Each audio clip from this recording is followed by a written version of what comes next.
चलो, अभी तक हम लोगों ने देखा था कि विंडो एसी क्या होता है और एयर कंडीशनर के प्रकार देखे। तो उसमें से सबसे पहला जो एसी हमने देखे, उसमें से सबसे पहला और मुख्य एसी है विंडो एसी। सबसे पहले दुनिया में जो एसी लॉन्च हुआ वो है विंडो एसी। तो इस विंडो एसी कैसे काम करता है, उसके अंदर किस तरह की वायरिंग होती है, ये आज हम देखने वाले हैं। विंडो एसी किसी विंडो के कोने में या रूम में एक दीवार के अंदर बराबर केसिंग के साइज का स्क्वायर यानी कि चौकोन आकार का फ्रेम बनाकर उसके अंदर फिट किया होता है। कई कई जगह पे ये विंडो के किसी एक कोने में फिट किया होता है। तो ये जो एसी होता है, ये एसी का काम होता है कि रूम के अंदर के तापमान को ठंडा करना, मतलब गर्मी के मौसम में रूम को ठंडा करने का काम आपका एयर कंडीशनर सिस्टम करता है। तो ये जो एसी होते हैं, इस एसी में कुछ अलग अलग प्रकार की वायरिंग होती है। तो उसी में से आज हम देखेंगे कि विंडो एसी में किस तरह से वायरिंग होती है और उस वायरिंग को कैसे किया जाता है, वो वायरिंग का कैसे काम होता है, कि कौन से पार्ट्स में सप्लाई जाने पर वो पार्ट्स किस तरह से काम करके आगे के पार्ट्स को सप्लाई देता है, ये आज हम देखेंगे।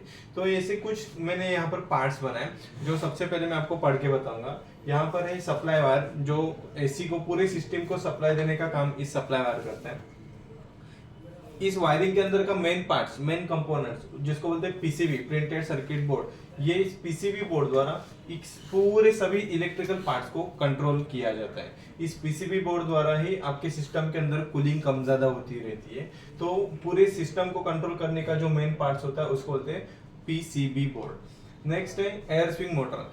आपके एसी में से जो ठंडी हवा आती है, इस ठंडी हवा को रूम के चारों दिशा में बांटना, सभी जगह पर फैलाने का काम आपका स्विंग मोटर करता है। नेक्स्ट है ब्लोअर मोटर, रूम के अंदर की हवा खींचना और उसी हवा को वापस रूम तक पहुंचाना। उसी तरह से एसी के अंदर जो कंडेंसर लगे होते हैं, उस कंडेंसर की गर्म हवा को बाहर निकालने के लिए इसमें एक मोटर लगे होते हैं। इस एक ही मोटर के ऊपर, एक ही मोटर में दो क्रिया होती है। आगे वाले भाग के ऊपर आपने देखा कि एक इवेपोरेटर ब्लोअर है जो रूम की हवा को अंदर खींचता है और उसी हवा को ठंडा बनाकर वापस आपके रूम में पहुंचाता है। तो पीछे की जगह पर ये जो एक ही शाफ्ट है, इस शाफ्ट के ऊपर, शाफ्ट के पीछे वाला भाग जिसको हम फैन कहते हैं, ये फैन अंदर की जो गर्म हवा रहेगी, कंडेंसर की पूरी गर्म हवा को ऐसे बाहर निकालता है। विंडो एसी का ऑलमोस्ट सिर्फ आगे का हिस्सा हमें दिखाई देता है, जो हमारे रूम में एक ग्रिल की तरह, प्लास्टिक फ्रेम की तरह दिखता है। और इसका पूरा लगभग 90% जो अक्खा सिस्टम रहता है, ये पूरा सिस्टम आपके रूम के बाहर होता है। मतलब आपको विंडो में केवल इतना ही भाग दिखेगा।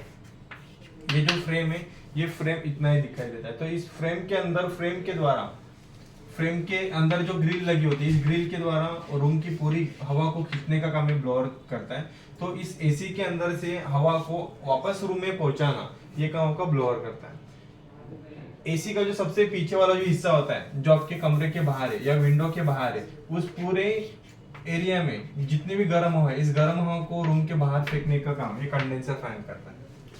इसके नीचे फैन कैपेसिटर, इस मोटर की स्पीड को बढ़ाने का काम ये फैन कैपेसिटर करता है। यहाँ पर देखा OLP, ओवरलोड प्रोटेक्टर। अब ये जो OLP है, ये OLP कंप्रेसर मोटर की सुरक्षा करता है। जो एसी के अंदर रोटरी कंप्रेसर लगाते हैं, इस कंप्रेसर में कभी वोल्टेज कम ज्यादा होना, जैसे वोल्टेज यानी कि लाइट कम ज्यादा हो रही है, डिम फुल हो रही है, फ्लक्चुएशन हो रहा है, या अचानक कभी करंट कम ज्यादा हो रहा है, अगर कभी मशीन में गैस लीकेज हुआ, तो उस लीकेज होने की स्थिति में कंप्रेसर कंटिन्यूस चलने की वजह से कंप्रेसर खराब हो सकते हैं। तो उस स्थिति में भी गैस कम ज्यादा होना, वोल्टेज कम ज्यादा होना या करंट कम ज्यादा होना, उस स्थिति में कंप्रेसर मोटर को बंद करने का काम या उसको प्रोटेक्ट करने का काम ये OLP करता है। फिर देखा रोटरी कंप्रेसर, ये जो विंडो एसी में ज्यादातर रोटरी कंप्रेसर प्रयोग करते हैं। ये रोटरी कंप्रेसर का काम होता है कि गैस को खींचना और कंप्रेस करके डिस्चार्ज करना। आपने ये जो देखा रोटरी कंप्रेसर का इनलेट भाग, ये इनलेट इवेपोरेटर के इनलेट आउटलेट से जोड़ा जाता है, और ये जो डिस्चार्ज लाइन देखे, ये डिस्चार्ज लाइन कंडेंसर में जाता है। मतलब कंप्रेसर का काम क्या होता है, तो लो टेम्परेचर गैस को खींचना, low pressure low temperature gas को खींचना, मतलब अंदर सक करना, फिर उसको डिस्चार्ज कंप्रेस करके आगे उसका प्रेशर और टेम्परेचर बढ़ा के कंप्रेसर के अंदर जो ऐसे low pressure low temperature gas आता है, उस गैस को हाई प्रेशर हाई टेम्परेचर में ऐसे कंप्रेस किया जाता है। यानी कि यहाँ पर जो लो प्रेशर लो टेम्परेचर था, ये कंप्रेसर में आते ही उसका हाई प्रेशर हाई टेम्परेचर बनता है। मतलब गैस को कंप्रेस करने का काम कंप्रेसर करता है। तो विंडो एसी में जो कंप्रेसर प्रयोग करते हैं उसको बोलते हैं रोटरी कंप्रेसर।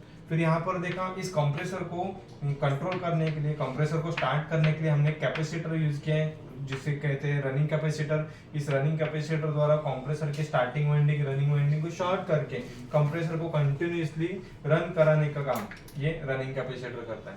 तो इस तरह से हमने स्टेप बाय स्टेप सभी इलेक्ट्रिकल पार्ट्स देखे कि कौन सा पार्ट्स कैसे काम करता है। अभी देखना है कि वायरिंग किस तरह से की जाती है। तो इस वायरिंग में ना आपको 3 प्रकार के मैंने तार दिखाए हैं। सबसे पहले देखा न्यूट्रल, देन फेज और लास्ट में देखा अर्थ। ये जो वायर होते हैं ना, ये विंडो एसी में कलर कोड वायरिंग होती है। अगर आप नए हो, वायरिंग करना चाहते हो, तो आप इस डायग्राम को देख के बेफिक्र आसानी से वायरिंग कर सकते हो।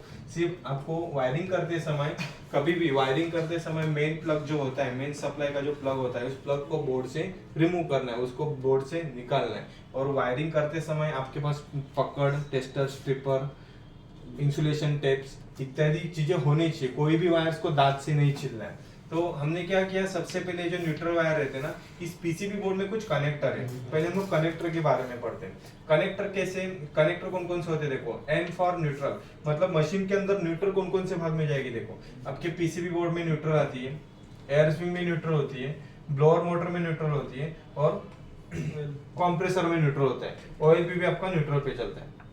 अभी ये क्या होता है न्यूट्रल, मतलब जिस तार में मैग्नेटिज्म यानी कि मैग्नेटिक फोर्स जो जनरेट होता है, या कोई मोटर्स होते हैं या कोई लाइट्स होते हैं, उस इलेक्ट्रिकल पार्ट्स में हमें न्यूट्रल सप्लाई देना आवश्यक होता है। इसीलिए पीसीबी बोर्ड में न्यूट्रल कनेक्टर होते हैं।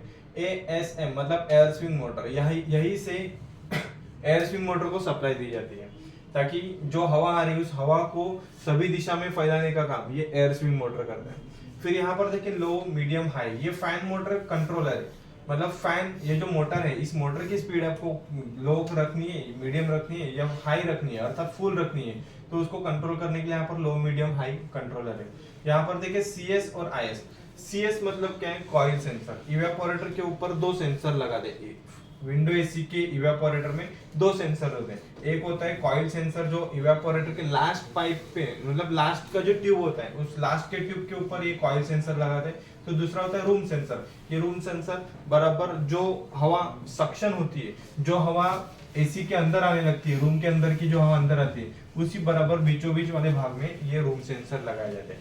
यहाँ पर देखा रिले, एक लाइन है, एक कंप्रेसर है। लाइन मतलब जो फेज में इनपुट होता है, और कंप्रेसर अर्थात कैपेसिटर को जो सप्लाई देता है वो है रिले। ये रिले ने यहाँ पर स्टेबलाइजेशन करने का काम करता है, मतलब वोल्टेज को नियंत्रित करने का काम करता है। अगर कभी वोल्टेज 230 वोल्टेज से भी कम, अगर 160, 150 या 140 तक जाती है, तो भी ये सप्लाई को बंद करेगा। अगर सप्लाई ज्यादा रहती है, 250 से भी ज्यादा ऊपर बढ़ने लगती है, तो भी ये सिस्टम को एरर कोड देके या सिस्टम की सप्लाई को बंद करने का काम आपका रिले करता है। जब तक इसके अंदर जो टाइम होता है 3 मिनट जो डिले टाइम होता है, जब तक ये डिले टाइम कंप्लीट नहीं होता है, तब तक ये लाइन की सप्लाई सी में नहीं जाने देता, मतलब कैपेसिटर में नहीं जाने देता है। तो ये काम होता है आपका रिले का। यहाँ पर देखा टीआर मतलब ट्रांसफार्मर। अभी ट्रांसफार्मर का काम क्या है, तो जो 230 वोल्टेज की सप्लाई पीसीबी बोर्ड में आती है, तो 230 वोल्टेज की सप्लाई को कई भागों में हमें डीसी सप्लाई में भी कन्वर्ट करना होता है। तो एसी सप्लाई को डीसी सप्लाई में कन्वर्ट करने के लिए हमें ट्रांसफार्मर लगाते हैं। और ये होता है डिस्प्ले। इस डिस्प्ले को 12 वोल्टेज की सप्लाई देते हैं। देखो यहाँ पर देखा, डिस्प्ले आपका 12 वोल्टेज की सप्लाई पे चलता है। ये जो सेंसर देखे, ये सेंसर आपके 5 वोल्टेज की सप्लाई पे चलते हैं। तो ऐसे किसी भाग में ना डीसी सप्लाई होती है, किसी भाग में डीसी सप्लाई होती है। हम जो सप्लाई देते हैं वो एसी, इनपुट देते हैं वो एसी, लेकिन इसके अंदर बीच में ही वो सिस्टम वो वोल्टेज को कन्वर्ट किया जाता है, एसी में से डीसी में कन्वर्ट करते हैं। तो एसी सप्लाई को डीसी सप्लाई में कन्वर्ट करने के लिए यहाँ पर ट्रांसफार्मर लगाते हैं। तो इस तरह से पीसीबी बोर्ड काम करता है। अभी देखना है कि इसकी वायरिंग कैसे करेंगे। तो वायरिंग करने के लिए कोई भी एक वायर का काम पहले आप पूरा करके रखो। मतलब कोई भी एक ही वायर को जितने भाग में लगाने हैं, पहले उतने भाग में आपको ध्यान में रखना है कि आपका न्यूट्रल वायर कहाँ पे लगेगा।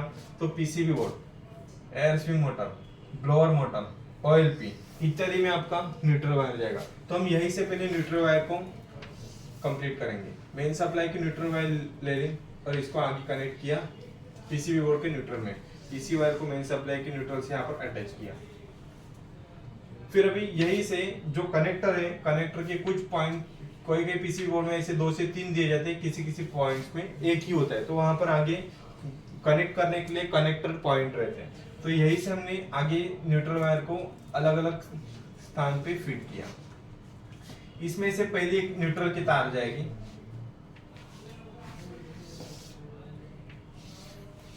ब्लोअर मोटर, और एक दूसरी न्यूट्रल की तार जाएगी एयर स्विंग मोटर में।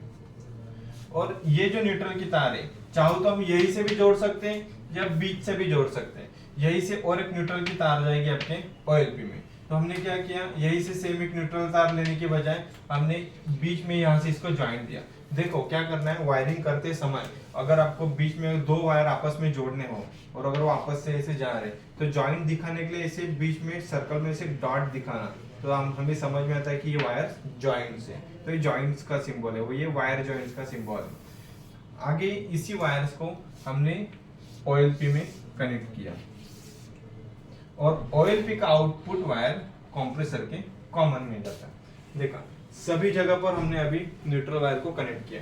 फर्स्ट न्यूट्रल वायर लिए, उसको आगे PCB बोर्ड के न्यूट्रल में कनेक्ट किए, फिर न्यूट्रल से ही आगे हर एक भाग में swing motor, blower motor, OLP और OLP का आउटपुट कंप्रेसर के कॉमन में। इस तरह से ये जो न्यूट्रल वायर, इस न्यूट्रल वायर का आपका काम खत्म हुआ। अभी हम लेंगे मेन सप्लाई का फेज वायर। फेज वायर को कहाँ पे कनेक्ट करते हैं? सबसे पहले फर्स्ट इंपॉर्टेंट है रिले। इस रिले में हमने फेज वायर को कनेक्ट किया। अभी जो आउटपुट वायर रहता है ना, ये आउटपुट वायर मोस्ट ऑफ अलग से केबल से निर्देशित किया जाता है। तो हमने यहाँ पर आउटपुट के लिए एक ऑरेंज कलर या कोई भी जो आप कलर लेना चाहते हो या कोई भी कलर की वायर अगर आप लेना चाहते हो तो सिर्फ ध्यान में रखना है कि वो वायर जो इनपुट की जितनी लेवल्स की तार है, जितनी गेज की तार है, उतनी ही गेज की आउटपुट की भी तार होनी चाहिए। मतलब आउटपुट वायर भी उतनी ही गेज की होनी चाहिए। अगर कम गेज की रहेगी तो कंप्रेसर को खराब करने की संभावना रहती है। तो इसीलिए ये जो रिले का जो आउटपुट है, ये रिले के आउटपुट को हमने आगे जोड़ा रनिंग कैपेसिटर में। अभी रनिंग कैपेसिटर में जो फेज आता है ना, यही से इस फेज को आगे हम देंगे जो कंप्रेसर का जो रनिंग टर्मिनल है वहां पे। देखो, रनिंग कैपेसिटर में सप्लाई कहां से आती है? रिले से। और रनिंग कैपेसिटर से यही से, यहाँ पे मैंने 2 पॉइंट दिखा है ना, तो ये वायर में यहाँ पे भी लगा सकता हूँ, इधर भी लगा सकता हूँ, कहीं पे भी लगाओ, ये तो आपस में ज्वाइन रहता है। तो यही वायर आगे हमने कनेक्ट किया कंप्रेसर के रनिंग में। अभी कंप्रेसर का आउटपुट का केबल, मतलब जो कैपेसिटर का आउटपुट का केबल कंप्रेसर के स्टार्टिंग वाइंडिंग में जाता है। यहाँ से कैपेसिटर का आउटपुट केबल हमने जोड़े कंप्रेसर के स्टार्टिंग में। फेज वायर का काम आपने यहाँ पर खत्म किया। अभी जो बचते हैं ना 3 फेज, ये 3 फेज किसके हैं? ब्लोअर मोटर के। एक फेज है स्विंग मोटर का।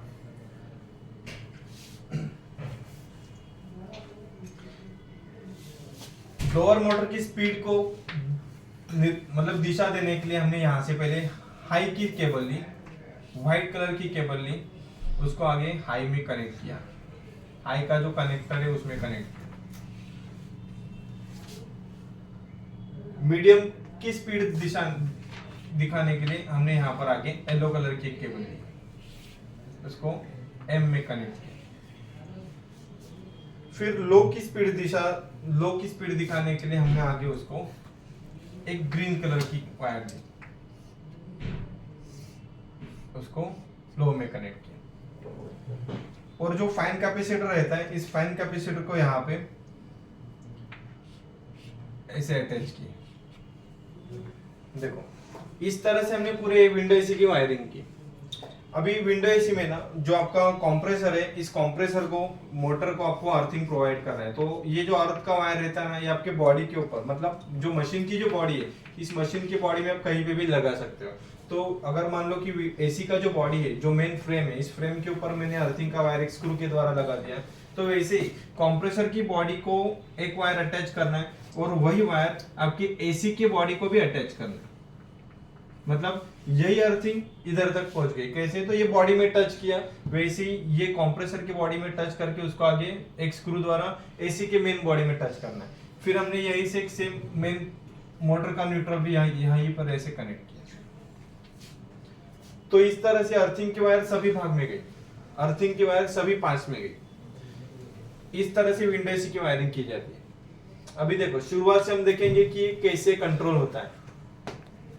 यहाँ पर आपने देखा मेन सप्लाई की वायर, इस मेन सप्लाई के वायर में ना यहाँ पर ज्यादातर अगर नॉर्मली 20 से 25 एम्पियर के एमसीबी को लगाया जाता है, मिनिएचर सर्किट ब्रेकर एमसीबी।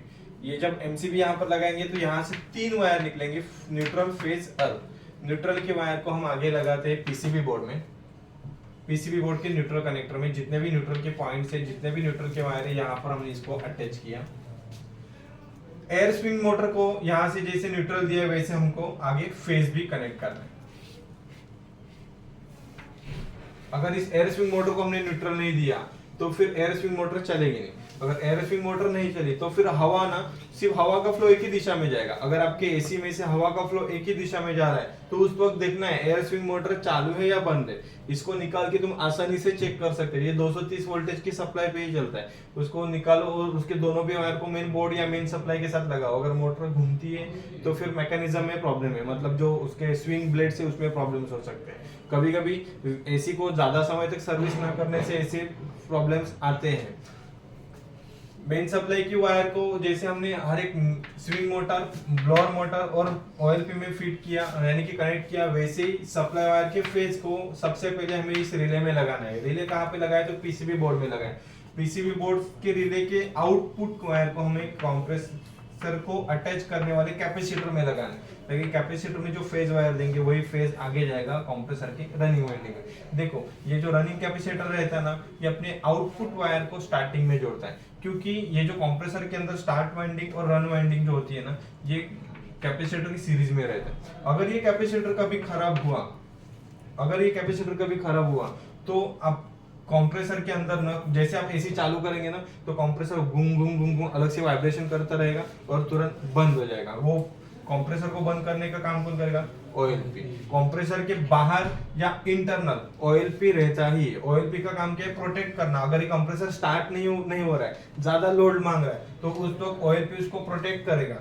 अगर कैपेसिटर खराब है तो कैपेसिटर अगर आपका सही दिशा में चालू है तो तुरंत कैपेसिटर में आने वाली सप्लाई जैसे रनिंग में जा रही है वैसे ये सप्लाई आगे स्टार्टिंग वाइंडिंग में भी जाएगी, और कंप्रेसर कैपेसिटर द्वारा शॉर्ट होके फटक से इमीडिएटली कुछ with in A second start हो जाएगा और आपके सिस्टम के अंदर कूलिंग होना चालू हो जाएगा। मान लो जब आपने एसी चालू किया तो एसी चालू करने पर आपको ये अंदर जो हवा आ रही है ना, जो एसी के अंदर से जो हवा आती है, ये आने वाली हवा की स्पीड को अगर आपको कम ज्यादा करना है तो हाई, मीडियम, लो ऐसे 3 स्पीड कंट्रोलर होते हैं। तो इस तरह से हमने देखा कि पीसीबी बोर्ड द्वारा air swing motor, blower motor, OLP, compressor, capacitor इन सबको कैसे कंट्रोल करते हैं। इस तरह से इसकी वायरिंग की जाती है।